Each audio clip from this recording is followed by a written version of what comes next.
Welcome back to another episode of the Intentional Intern Podcast. This is the first episode of a Students Declassified Market Survival Guide for Season 2, and I'm so excited to be back. This episode's a special one for so many reasons. For one, it is coming out on a Thursday and not a Monday. And that's because the professional that I'll be sitting down with is a new author of a book that released yesterday. So we're super excited to have her on and for you guys to hear the conversation that we have. Kisha Wynter is a leadership consultant, executive coach, and global inclusion strategist with over 20 plus years of corporate experience developing and training leaders from 50 plus different countries. Kisha's passion is to help leaders recognize and leverage what makes them distinctive so that they can break through limits and reach their full potential. In this episode, we'll primarily discuss her new book, Your Power Unleashed: How Savvy Women Use Courage to Get Promoted, Get Paid, and Find Fulfillment. It is truly a phenomenal book that I had the pleasure to read early, and I really encourage everyone to have it on their shelves. It is truly a transformational book that helps people identify and elevate what they need to be their best selves. For those who want to connect with Kisha, her LinkedIn will be linked below, along with the link to order her book. With that, let's get into the episode. Kisha, how are you? I'm doing great, Amaya. I'm so excited to be here today. Likewise, I'm very excited to have the opportunity to speak to you today. I would love if you could start us off by just introducing yourself and sharing a bit about you and what you've been up to. Yes, so I am, again, Kisha Wynter. I'm a leadership consultant and executive coach with a background in human resources and all functions, but specifically the last few years, leadership development training and coaching, as I said before. And I started my consultancy practice in 2020 during the pandemic, which was such a transitional time for people. And right now I'm focusing on my launching a book that I'm excited to talk to you all about today, you and your audience. So that's just a little bit about me. I live in the Northeast in Stamford, Connecticut, about 40 minutes north of New York City. Wow. You have a plethora of knowledge, and you've definitely been in so many different arenas in terms of companies and what you do. Like you said, you've bounced around in HR a lot, but where you've landed is definitely like your bread and butter for sure with what you do in coaching. And I would love to know what kicked off the coaching period for you. How did you start getting into that more and deciding this is where I want to be? Yeah, embedded really in human resources, you're spending a lot of time, and specifically as we would say a generalist, that because I spent time in many different areas in HR, compensation and benefits, leadership development, talent development, specifically training. So many different areas of human resources, but I did spend a chunk of my time doing generalist work, which is now called HR business practice. I've been practicing for 20 years, so the terminology has changed over the last couple of decades. But because I spent so much time doing HR generalist work, people would naturally come to me for coaching, career counseling, dealing with interpersonal conflicts on their team, when they got in specific challenges in terms of managing their relationships or even navigating organizational politics. People would naturally come to me. And in my own life, I was going through a lot of changes in my personal life, and I really found that this area, I just accidentally ran into this area of coaching. I actually went, long story, I went to a personal development workshop, and I said, oh, this, like, I kind of do this, but I think I need this.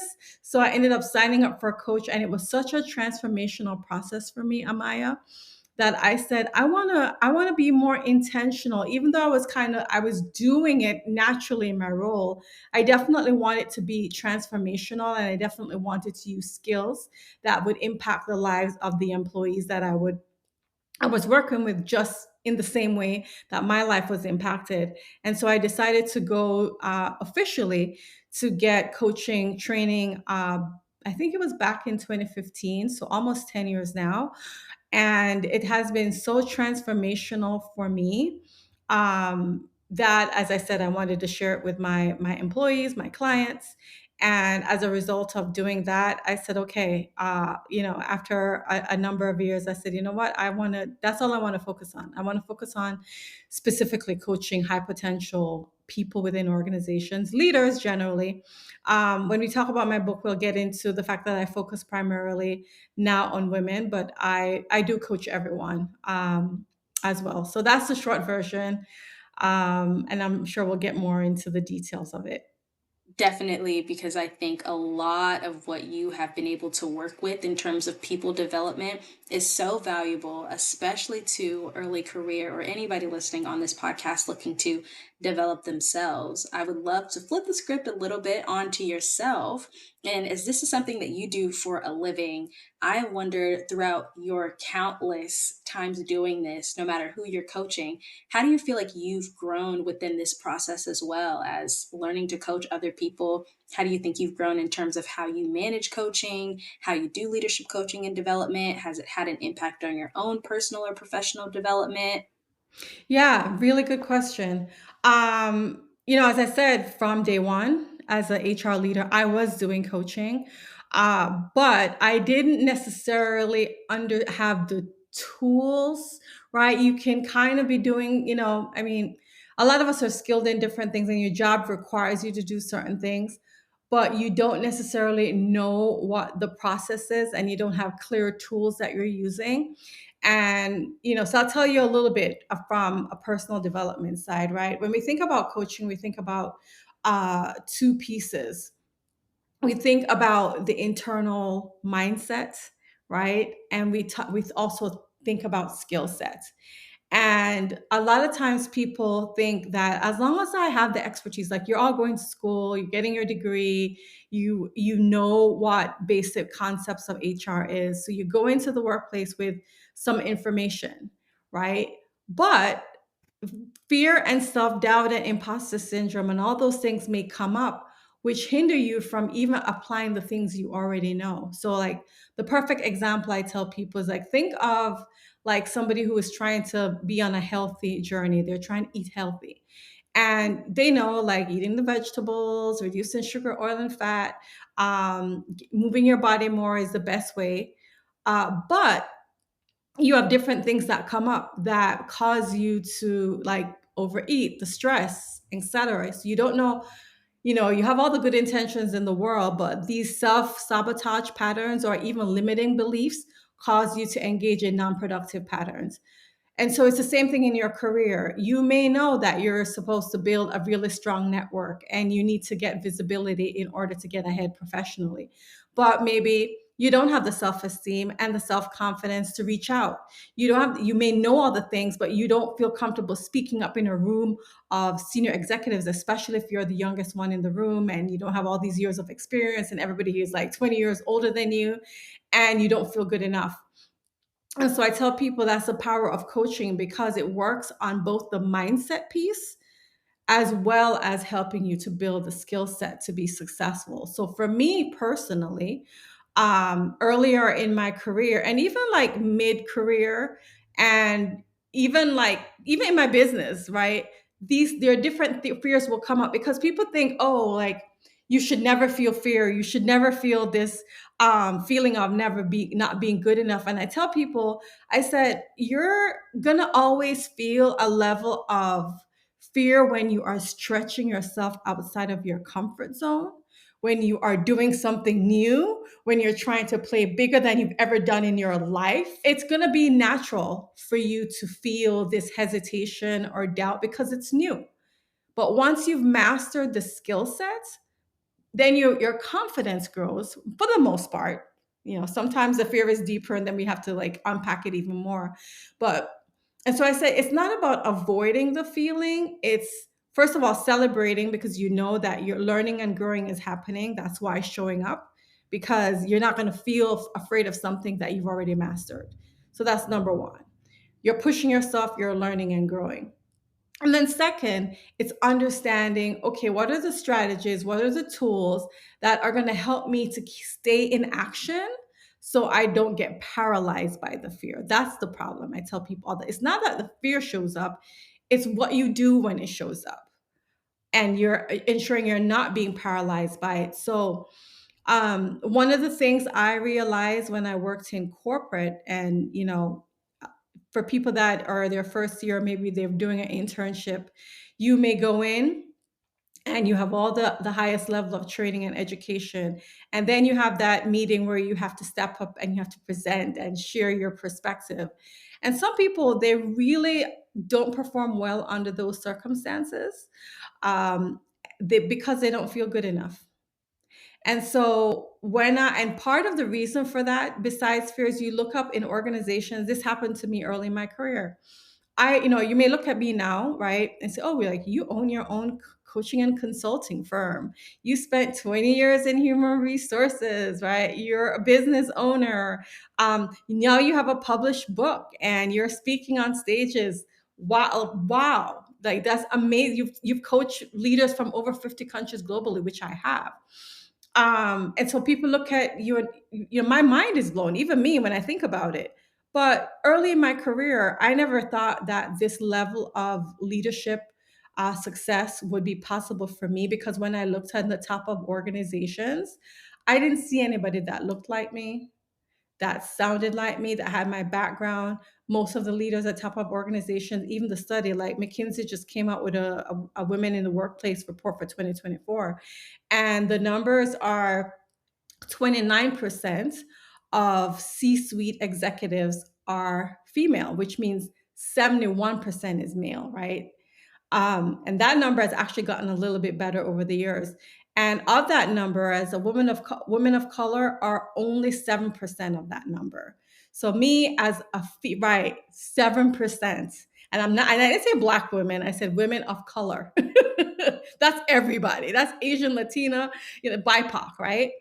So I looked up, like when I'm like 22 years old, right out of college, I look up and I'm like, oh, okay, like, there, like, I don't think this is going to be possible for me, because I didn't see myself reflected. And then putting on top of all of that, I'm naturally an introverted person. I might be talking a lot right now. I'll tell you why I'm so passionate. But I'm also naturally an introverted person. So when you look at top of organizations, you usually see the people that are most outspoken, the loudest. And so that put in me a lot of self-doubt that I wasn't going to be successful. I'm not good enough. I'm not the prototype, right?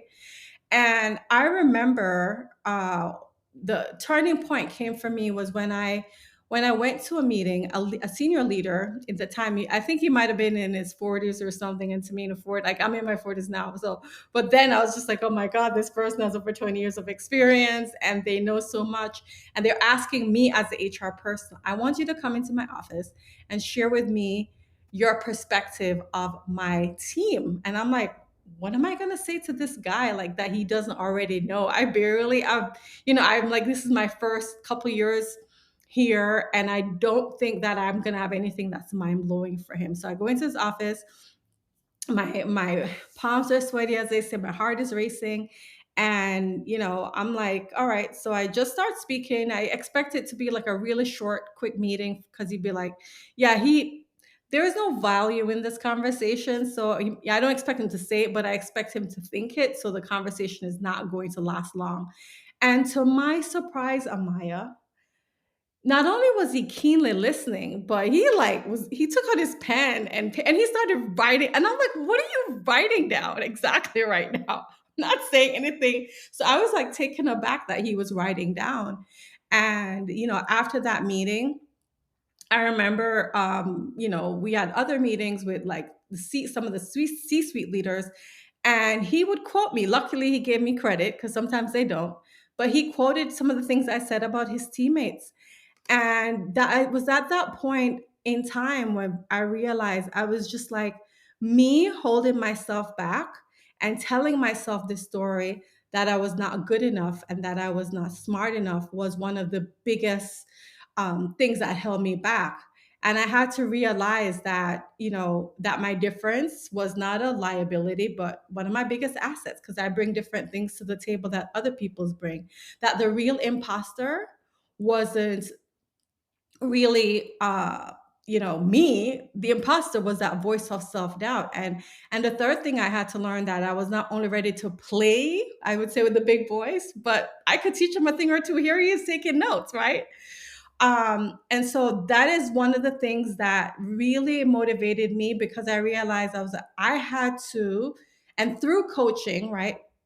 I eventually started to get coaching to overcome, to continue to work through these limiting beliefs, and to really step up and own my voice and have a powerful presence in corporate. And that's when I realized, I was like, you know what? I want to be able to empower other women and men in the workplace that are not stepping into their power, and really take their seat at the table. Even when the table is granted to us, sometimes we don't fully own it and fully step into it. Because what I know for sure is that when people from all backgrounds are able to step up to lead in companies, they can make a bigger impact. And so that's why I spend my time now teaching people to turn their inner critic into their inner coach, how to stand in their unique brilliance, and how to own their power and unleash it. First, I'm so grateful that the senior leader who gave you the opportunity to come in and speak and understand his team in that way, and like really speak your voice in your mind initially, was so open about it. It is almost rare when you can have those opportunities versus like, oh, taking those opportunities, you know what I mean? Versus openly having that. So I'm very, very happy to hear that even you had like that experience, and that isn't something that it is more routinely, mentioned now. That may Yeah. happen more now than it would have before. Yes, absolutely. And I realize, and that I realize, now switching to, like, after being in corporate for 10 plus years, which was much more in the middle of my journey, I would hear a lot of leaders say, oh, they would say to about people of all backgrounds, but I would hear it specifically on women. It's just like, you know what?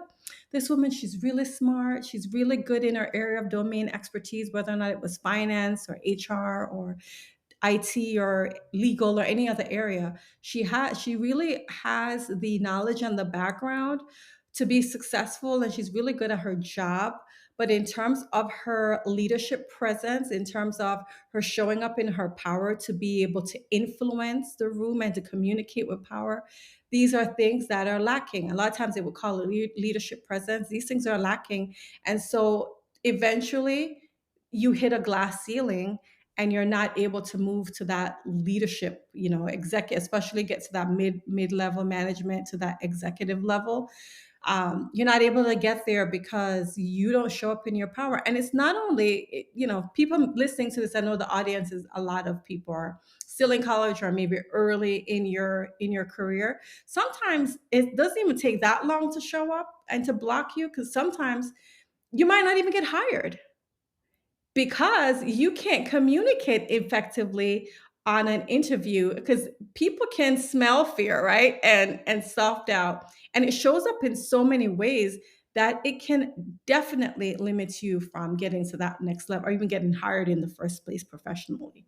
So that is definitely one of the reasons I started doing it, because I realized how it was impacting and limiting me. And then I heard it over and over again in promotion meetings and discussions, and I was just like, okay, I need to be able to share the tools that I learned by being coached and in my coaching program with people, to understand how you overcome, and you really shine bright, because you have an inner brilliance. You have brilliance, right, based on your training and your experience. But how do you articulate it, and how do you show it? How do you make it believable to others? Exactly. How exactly do you unleash that after, recognizing that you're stepping into that? And I think that's a perfect segue into talking about our main thing today, which is your book that's coming out, Your Power Unleashed: How Savvy Women Use Courage to Get Promoted, Get Paid, and Find Fulfillment. I would love to hear how your process was for writing this, and how you really were able to come into what you wanted this book to be about. Ooh, my process. That is such a good question. First of all, if I'm going to be very honest with you, had I known that the process would have taken us long and required so much of me, not just writing skills, but just like pouring my whole heart into it, I would have probably thought about it much longer. And I mean, this book, I would say, is probably my entire life in the making. Since it's my first book, I've always wanted to be a writer. And so it's taken me like 40 something years to have a book. So, however, specifically around this topic, I think it was maybe 2017 or 2018 was when I really started to design a specific program for women in the workplace, especially those that were more introverted or had self doubt or imposter syndrome or fear. And I said, okay, I'm sick and tired of people playing small in their lives and below their brilliance and it impacting their professional career. And so I actually started a coaching program and I called it at the time Own Your Power when I was working in a Fortune 500 company. And it was such, as a matter of fact, when I'll tell the story, when I was proposing it in the organization I was working with, so one of the women said, one of the executives, like, we've got to get you on stage, leadership stage. And it was like over 500 executives. And I'm like, oh, and he was like, yeah, but this is how we're going to get people to get bought in. So, I had to present to the CEO and he was just like, this is such a great idea. He's like, forget this company. Go, what did he say? Go do a TED talk and start a coaching practice. And I said, well, you don't have to tell me twice. So I didn't immediately do that. But once the program kicked off and it was received very well and people got transformation, I decided to say, oh, like if it works inside a company, let me test it. Let me do a beta test outside. So I started a YouTube channel and I started blogging on LinkedIn. And, I looked for some people to participate in the program. I found 4 women and I took them through, I believe it was 8 weeks at the time. They were super successful. A lot of them got promotions in their job or change corporations so that they can get advancing. And then I just kept on teaching this program inside out and outside of my company. And then eventually, once I started my practice, one of my mentors said to me, "Oh, why don't you write a book on your program?" Right. This is back, I think, maybe 2020. Why don't you write a book on your program? And I said, oh, this would be a great idea. Now, my dreams of being an author when I was younger was more fiction.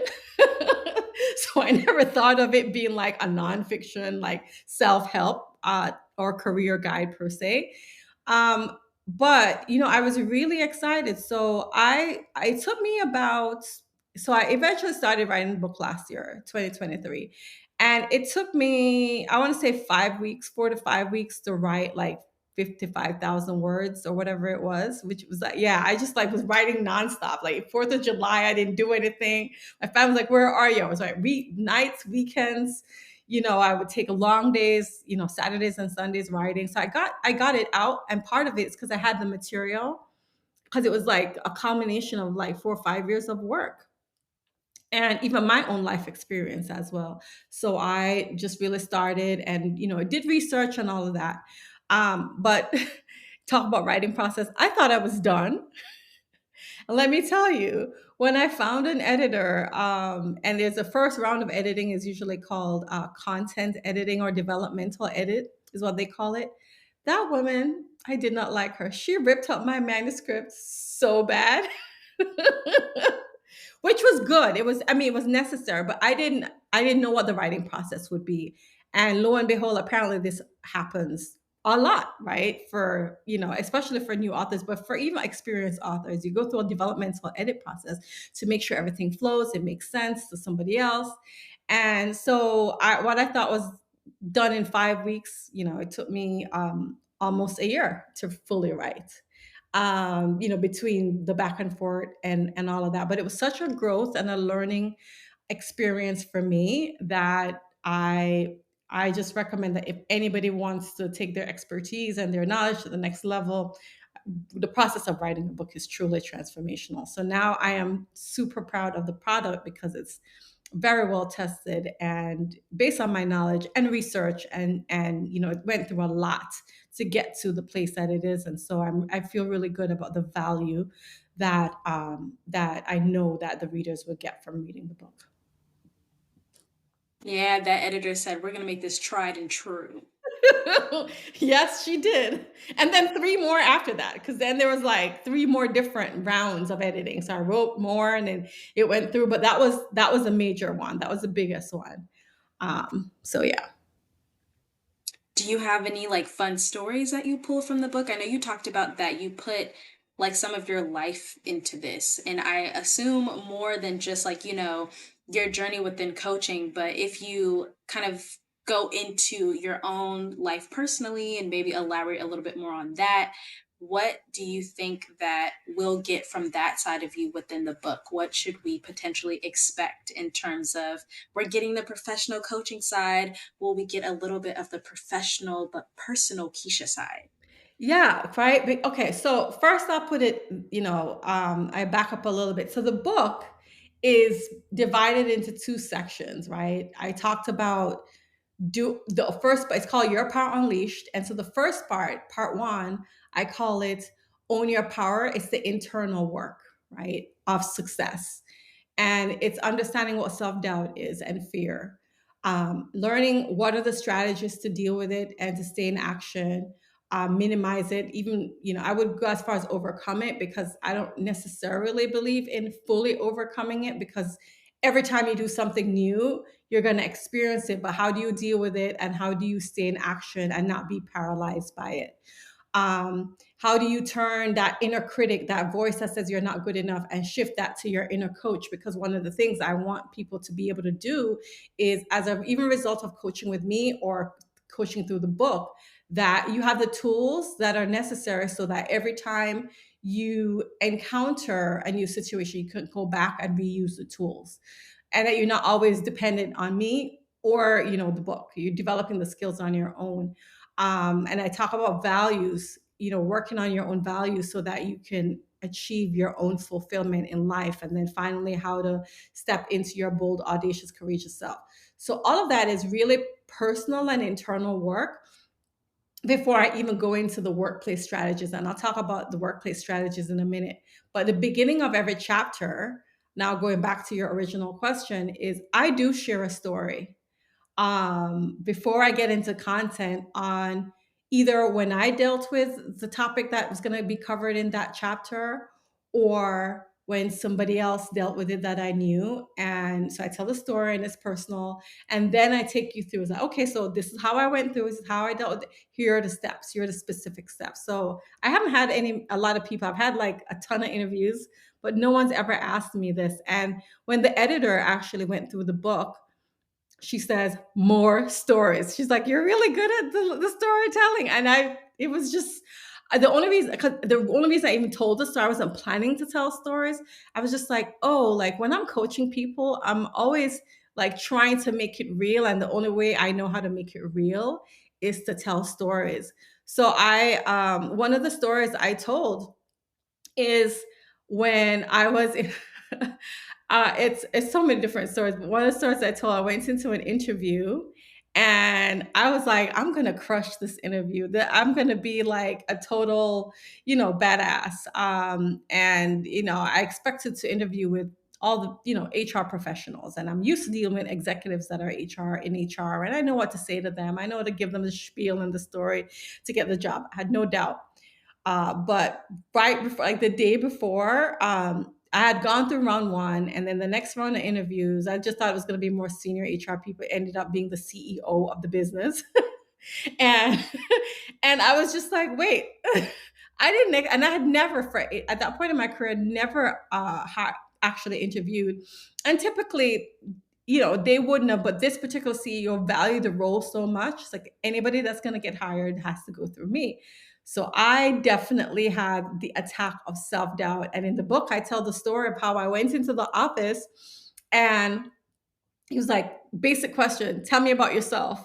And I opened, now this is somebody with like, is in the middle of her career, right? It's not like in my first 2 years.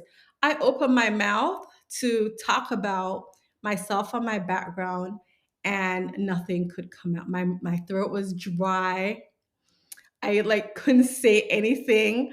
And I was like, I'm like trying to talk and like nothing could come out. And then to top it all off, I got a Charlie horse. So for people that don't know, like pain in your hamstring, that's really, really painful. And my muscle was contracting, and I was just like, all I could say to myself in my head, don't cry, don't cry, don't cry. I'm totally having a breakdown in front of this guy. And he says to me, finally, he realizes something's going. He's like, "Are you okay? Would you like a glass of water or something?" I nod in my head. He goes to his office and gives me a bottle of water. I drink it. I recuperate. And in my mind, I actually told myself, I was like, all right, this is not going so well. And you know what? I have to get out of this mindset. This is while he's going to get the water. I'm talking to myself. This is me coaching myself. I got to get out of my head, and it's not going so well. And so, what I'm going to do is, I'm not even going to focus on how great I answer these questions at this point in time. This is my first time talking to somebody at this level. So, number one, this will be a really good experience for me, a really good learning experience for me. And I'm just going to do my best. And even if I don't get the role, it's going to make me more prepared for the next one. And what I didn't realize, that that is actually a strategy to get you out of fear and into action. It's identifying what is important to you, what's of value for you. And one of my values is learning and growing. And so I got myself out of like, oh my God, how am I doing? Like, how am I performing? And focusing on me and focusing on my one of my values, which is continuously learning and growing. And so once I made that mindset shift, he came back and I was able to have the conversation. I drank the water. And good news is at the end of the day, I did get the job. But that incident caused me to be like, okay, if I really do want to be successful, continue in my career, I have to understand why these things happen. This, basically fear attack, and how can I actually deal with it more proactively rather than like a little bit of spiraling in the moment. And so that was one of the things that spirit. But you hear little stories like that, little anecdotes like that that I share in my journey. So yeah.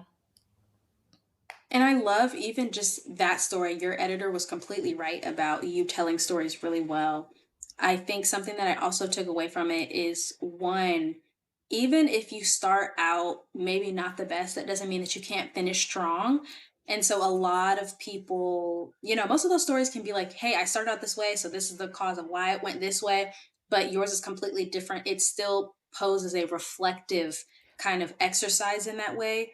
And the second thing of always thinking about what you can control, and that can help you talk yourself also out of fear as well. So when you're saying like focusing on your values, you're also focusing on inherently what you can control, doing Yes. the best that you can, but eliminating the thing that's making you fear the most of like, I won't get the job. But if you're Yes. taking out just focusing on what you value, what you can control, and minimizing the actual result itself, the more you can truthfully grow as a whole. And I love that you shared that and you keep that as like this trending theme that goes on through your book of just reflecting, learning, and growing, and just focusing on those things versus just the results.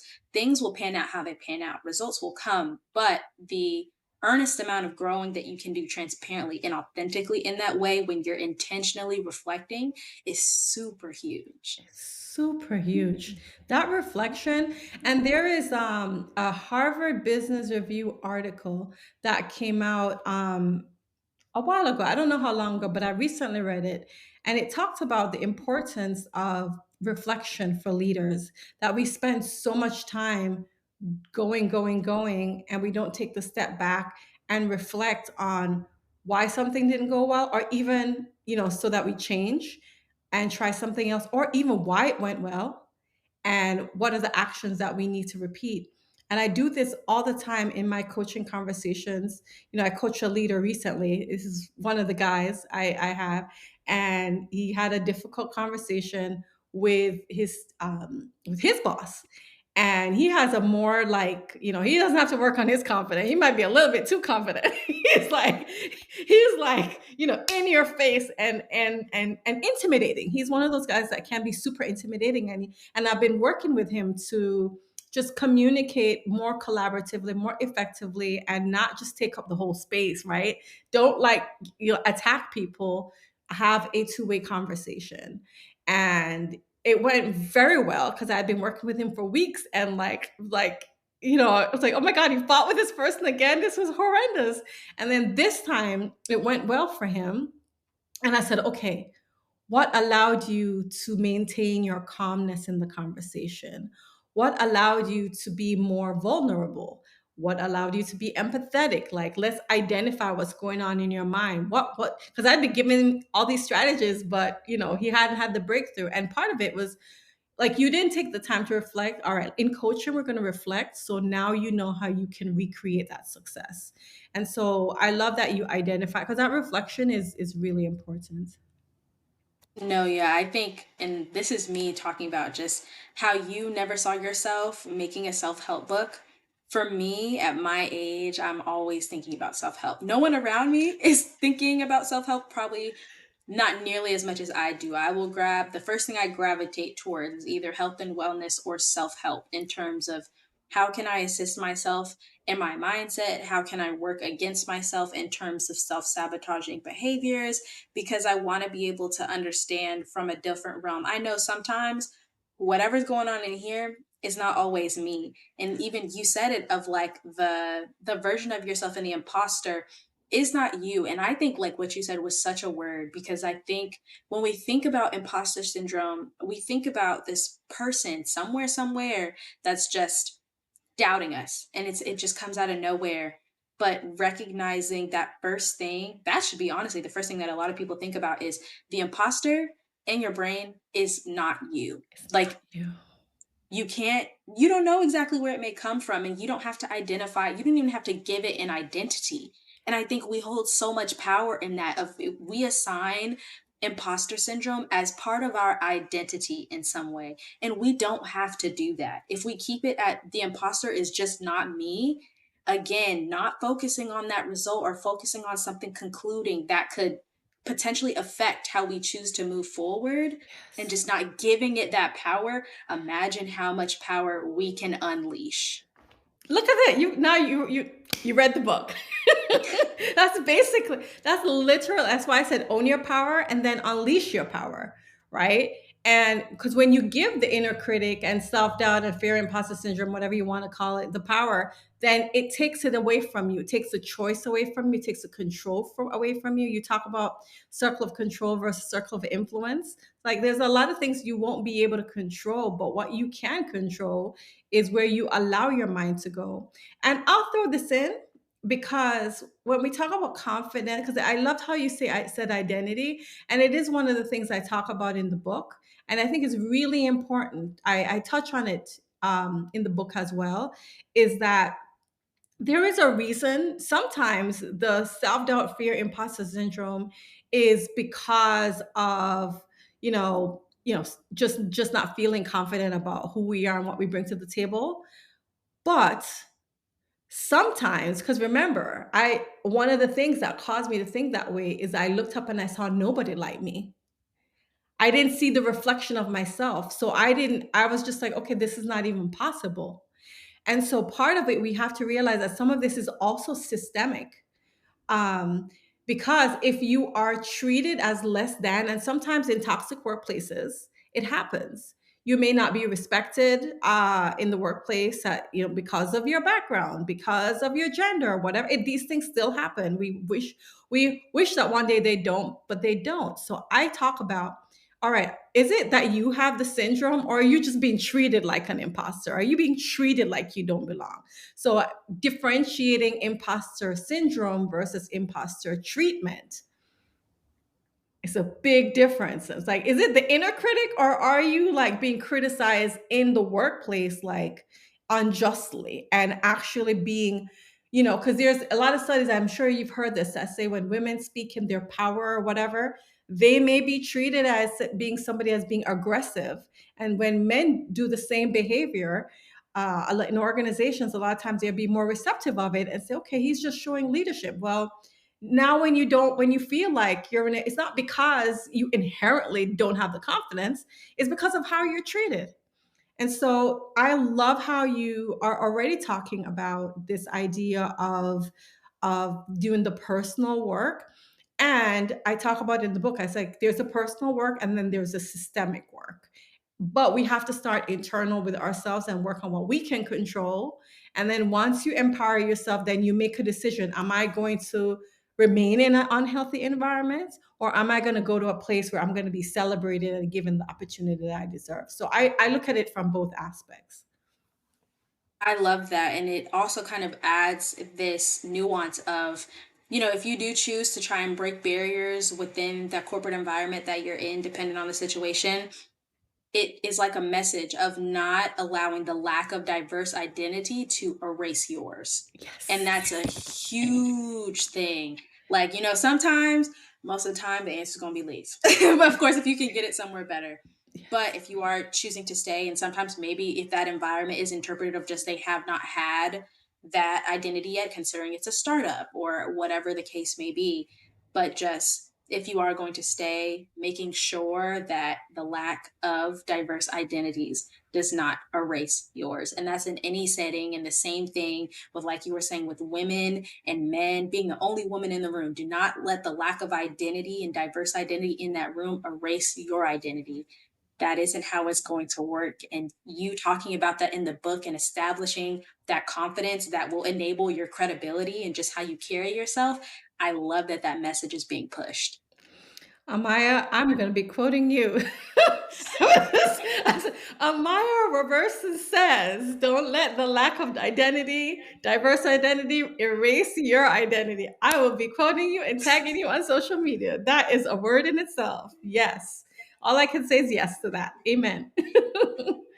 Wow, you tackle so many important topics within this book and just so many subjects. And it's an honor hearing that from you that I'm able to be quotable. Wow, that You is are quotable. You are for sure. And I have to say, I admire the fact that you, starting out early in your career journey, your professional journey, that you're invested in personal development.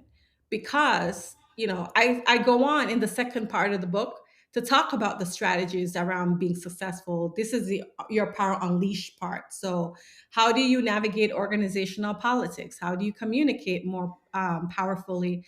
How do you negotiate to ensure that you get paid more? How do you ensure that you're networking and you're working on your brand and you're working on your visibility and you're a high performer? All the tactical things that makes you successful, but you're not going to do all those things if you don't have the right mindset. And that's why I love that you focus on that even now for yourself, because it is foundational. And then everything else is that's a foundation, that's a building, and everything else you can build upon it. But the foundation is weak. It's really hard to stay consistent in doing the things you need to do. So I think that's the importance of that. exactly just like a house of cards. If like one is bent or some things are folded, you're not going to be able to stay up. Even if you stay up for a little bit, it's going to fall eventually at some point. And we don't want that fall to be the catalyst of change. If we can be able to create an environment where you want to grow and you naturally want to foster your development and get out of the wherever you're at, just getting out of that place, that's a huge thing. And just for everybody that is listening, yes, you hear me talking like this, but it's because I've been able to do the work. It's a long road. It's still a long road. I'm very young still. I know there's a lot of things that I haven't been able to touch on. Like, I don't even know what insurance payments look like, and that's going to be shadow work of its own. Yes, yes. You know what? This would be really helpful, I think, for your audience. And so this interview is about me, but I'm going to ask you one question because I think it's really important for how, like, when you said do the work, what have you done to do this Mhm. internal work? What have you done? Like reading books, like go to comfort, like what have you done? I think the first thing, and I have to highlight this more than anything else, is one, being honest with myself.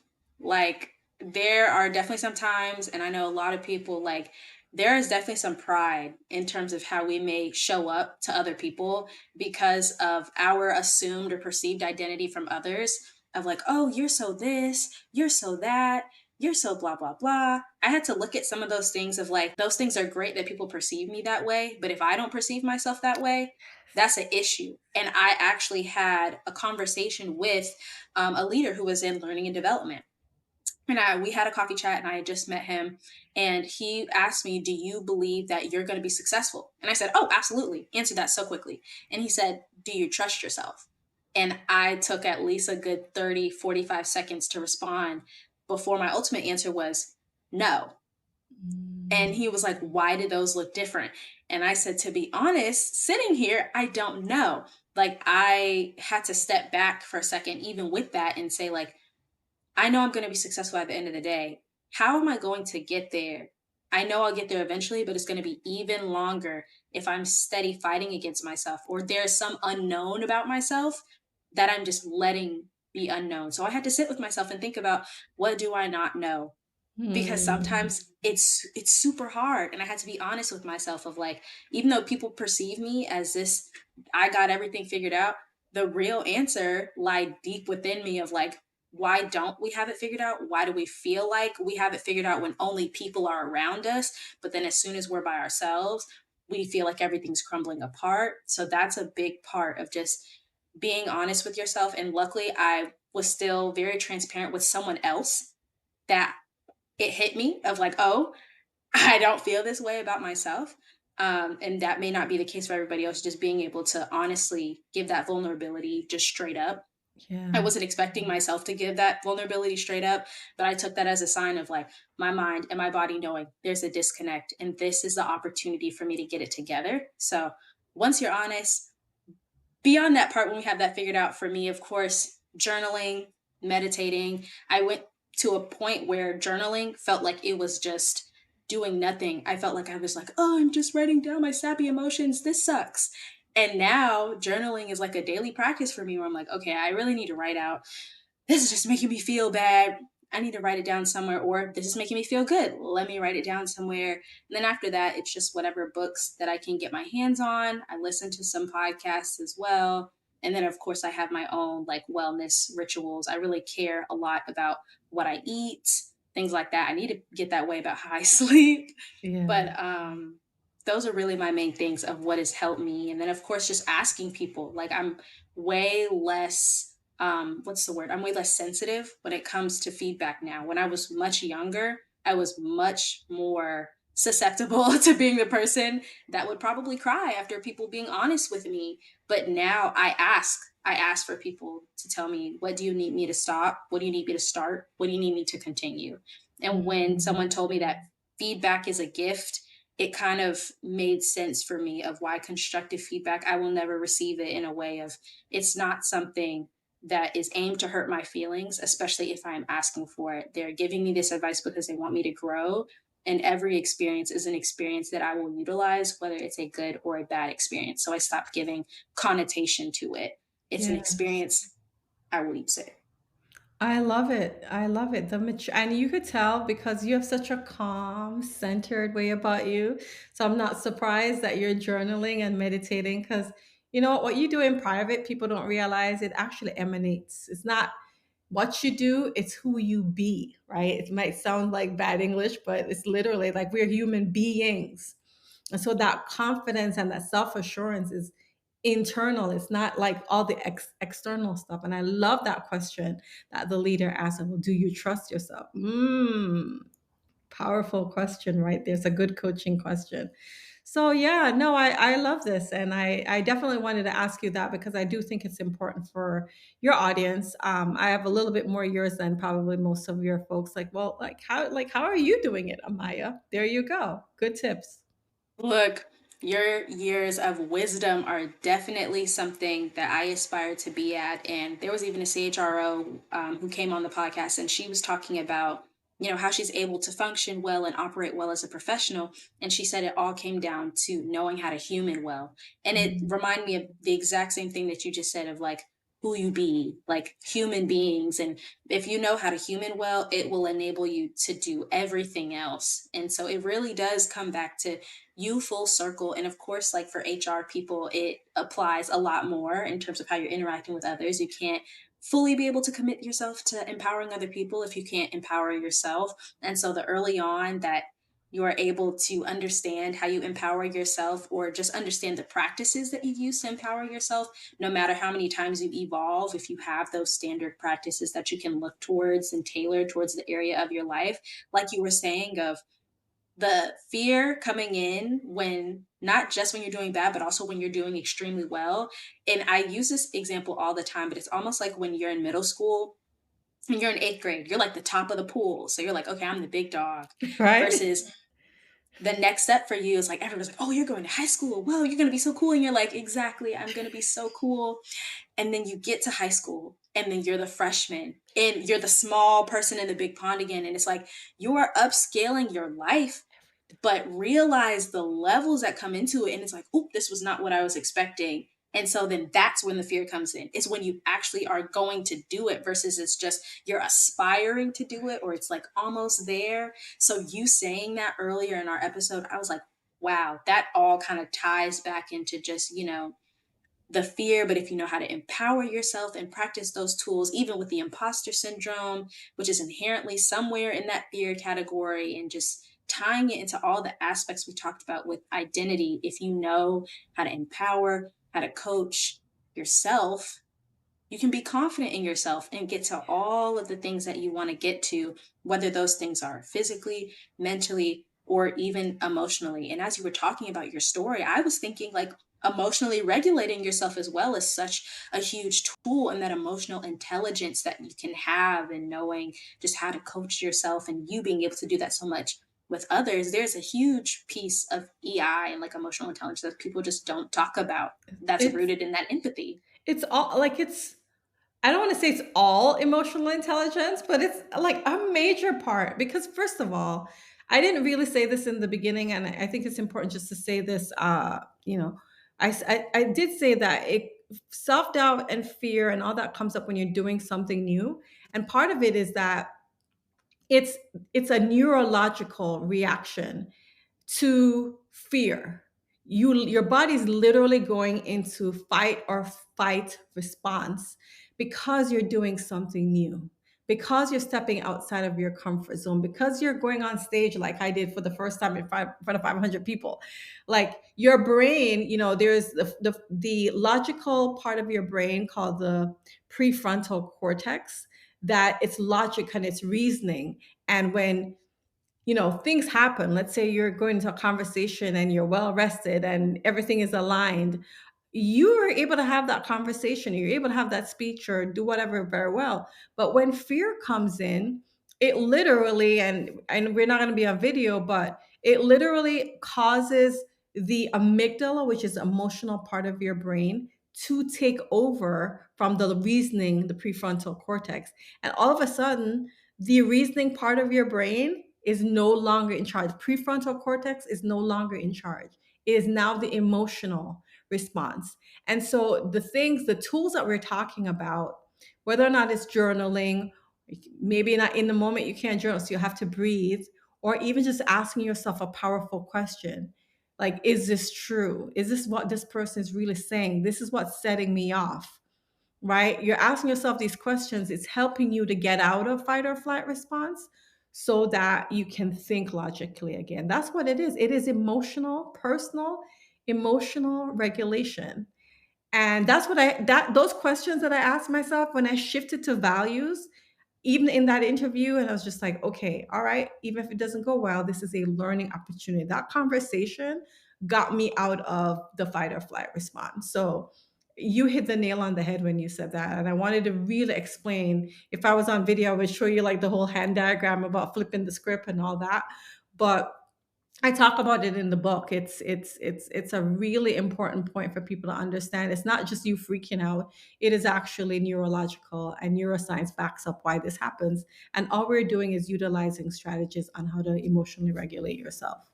And that's awesome. I think everything that we've talked about and even communicated through in some of the practices, but also some of those processes within your book is so valuable for everybody to understand. No matter if you're an HR professional or even just in the corporate world, it's all helpful advice, even that we've clearly articulated of just how it can help you as an individual and how it can just empower you, even taking away the professional identity, just thinking about you as a person. And I wanted to ask from your thought process and just, you've been full circle with this book, you've been full circle with your career, your like journey, your story.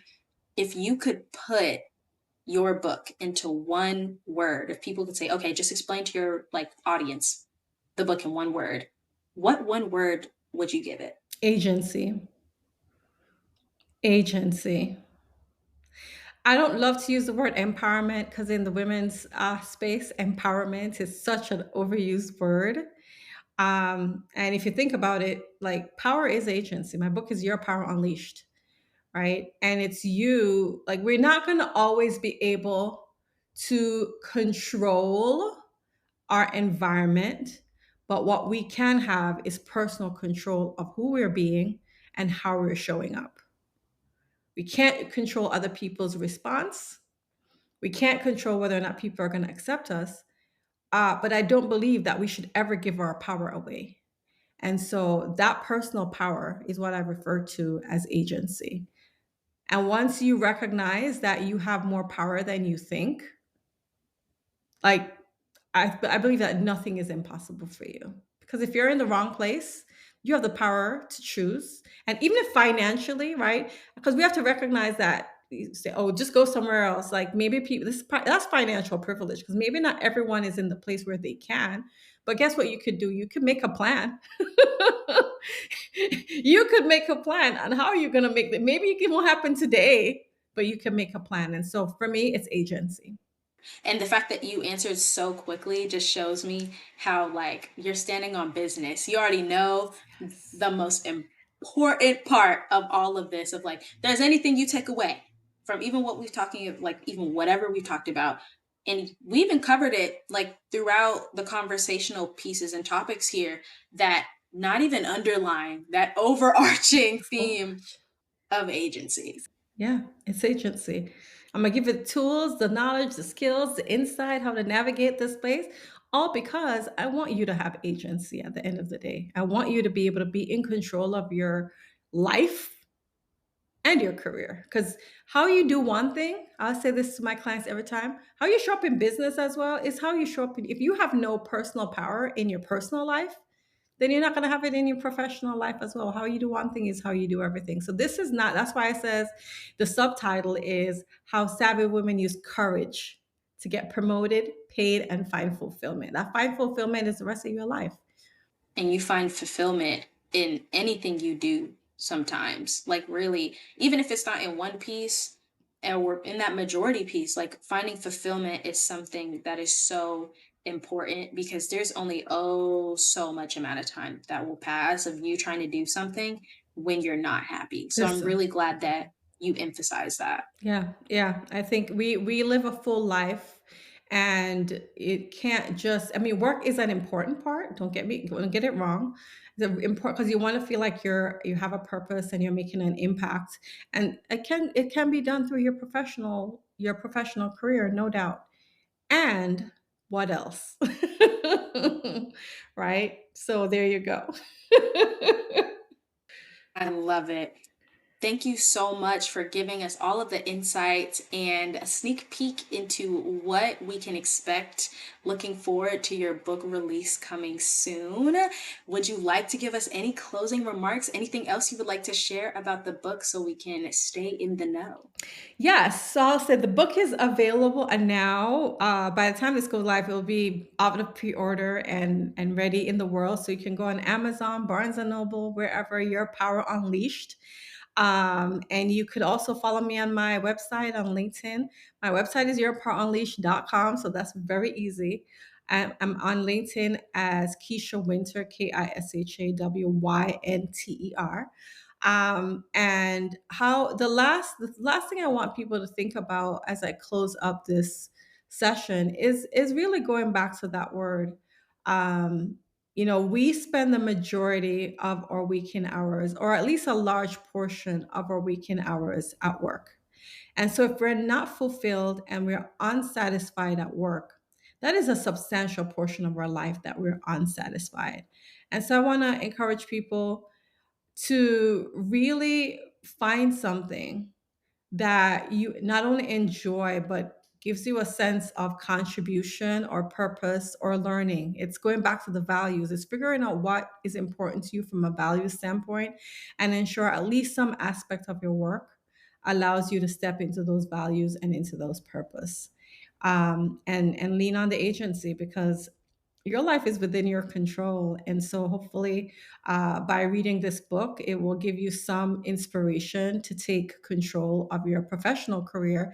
And then also, we didn't get too much into the strategies, but the second half of the book is going to give you tools on how to succeed from a tactical standpoint.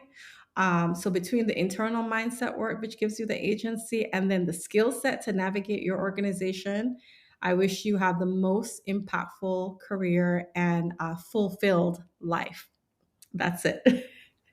And that's exactly why you guys should get the book so you can go into depth about the strategies and really learn the secrets that Kisha gives us into understanding once we recognize that we want fulfillment and we've got that mindset to prepare and get ready, how it can fully use those strategies to help us succeed and get to our best and brightest. Awesome. Thank you, Amaya. This was such a fun discussion.